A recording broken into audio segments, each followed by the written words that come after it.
Hey everybody out there in the YO universe, this is Survivor 2002 coming at you again from the Secret Lair in Virginia. It's Tuesday night and you know what that means. We just had another performance night for the Idols. Tonight's theme was Songs of the Cinema, and tonight's mentor, which is only fitting, was Quentin Tarantino. Now Quentin, I would imagine, even though I've never met the man, is probably kind of like his movies. A little edgy, definitely wild.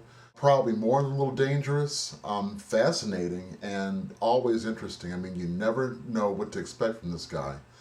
And one of the things about him that I think a lot of people find refreshing is that when he makes his comments to the contestants, there is no mental editing software on him whatsoever. I mean, whatever comes through here comes directly out there, and there's just no doubt about it. He is definitely not lacking for an opinion. But yeah, he mentored the Idols this week and took them through the paces on each of their song choices. But let's go ahead and get into rating each one of the performances. So first up was Allison with Don't Want to Miss a Thing, which was originally performed by Aerosmith for the Armageddon soundtrack. Allison did pretty well with this. There's not too many ways you can screw it up when you know what to do with it. And she hasn't really stepped wrong yet as far as knowing what to do with the song. And that's another point I meant to make about Quentin, the fact being that songs like movies tell stories. And even though he's not affiliated with the music world per se, we all know Quentin's a hell of a storyteller. And songs like stories can be directed. And he gave some pretty good directions to the Idols, I thought. And of course it was up to them to follow the directions or not follow them. Allison, I think, took his notes pretty well. Not that she needed all that much help, but she was fantastic with what she did with that song. Next up was Anoop with a Bryan Adams classic, Everything I Do, from the Robin Hood Prince of Thieves soundtrack.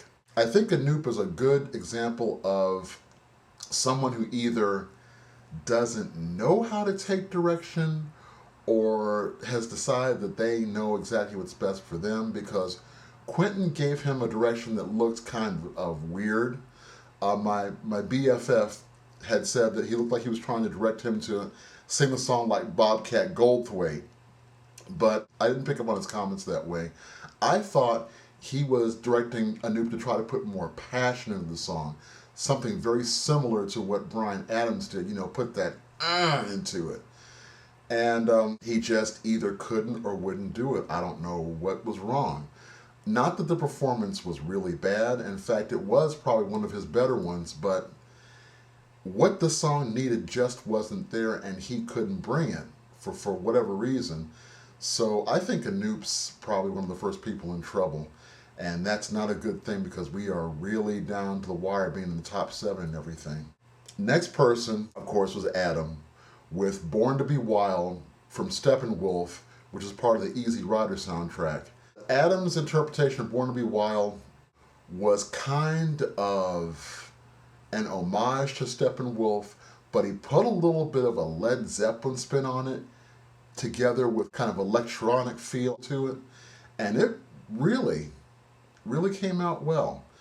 If anybody else had tried to mix all those different genres together, it would have been probably pretty much a hot mess. But Adam is another one that hasn't really stepped wrong in terms of song choice and also in terms of what to do with it. We might as well face it. The man is headed for the top 3, if not the top 2. And I'm pretty confident he is in the top 2. Following Adam was Matt with another classic, Have You Really Ever Loved a Woman? Another Bryan Adams song from the soundtrack for Don Juan DeMarco. Matt was another one that didn't suck, and I thought the performance was okay. It's just that when he put all the runs and stuff into it, like the judges directed, when you do that with a song as simple as this one, you need to be on point with every single note, and he wasn't. So, yeah, I think there's a problem there. Matt is probably the second person who's going to be in trouble.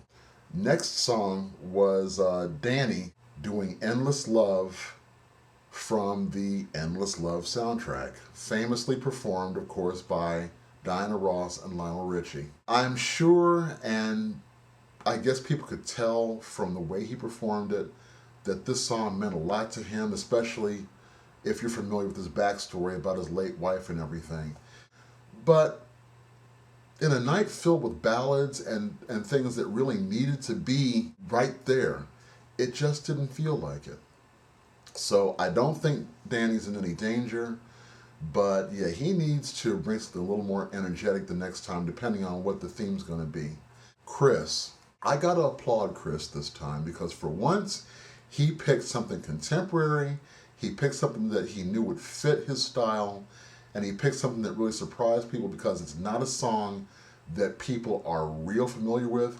It was falling slowly from once a very, very tiny independent film that a lot of people probably have not seen, but if you haven't seen it, I would say go out and rent it right now. It's beautiful. But Chris did that, and he did it justice, because he didn't try to embellish it too much, and it's not a song that needs a lot of embellishment. But Chris really did himself justice with that choice and with the way he performed it, so I think he's definitely not in any danger of going home either. Coming to our last person, Lil.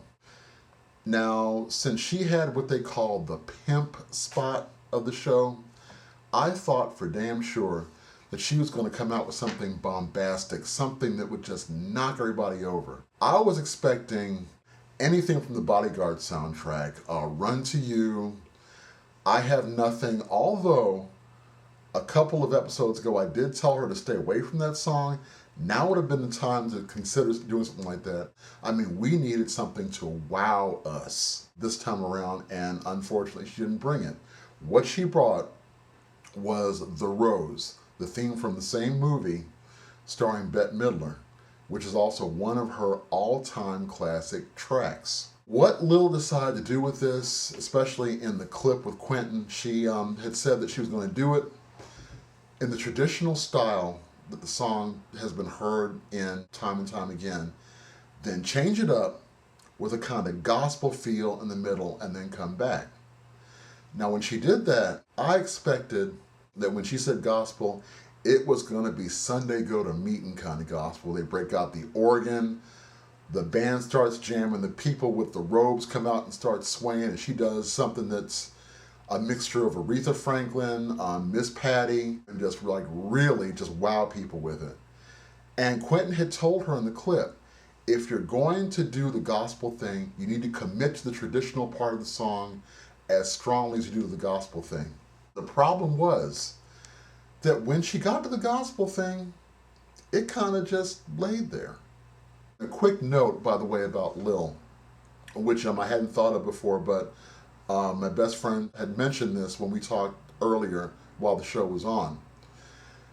It seems like of all the contestants that have been on the show, especially this season, Lil's one of those who you could actually call an amateur, and she fits into that category, because you get the feeling that everybody else, especially in this top 7 right now, they've all performed in public in one way or another.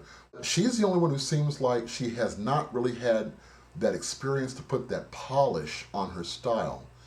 And now is the time that she's actually trying to find her feet as far as performing goes. And it's not a good time to be doing that, unfortunately, because it's down to the wire. I think lacking that experience is going to hurt her. And not only is she going to be in the bottom 3 this time, but she might possibly end up going home tomorrow night. It could be Anoop, but I think his voting block of fans is a lot stronger than hers is. So I am going to guess that the bottom 3 is going to be Matt, Anoop, and Lil. And Lil's going to end up being the one going home. So we will see what happens when we have Miley Cyrus and Jennifer Hudson as the musical guests tomorrow night. So until then, take care, and I'll talk to y'all later.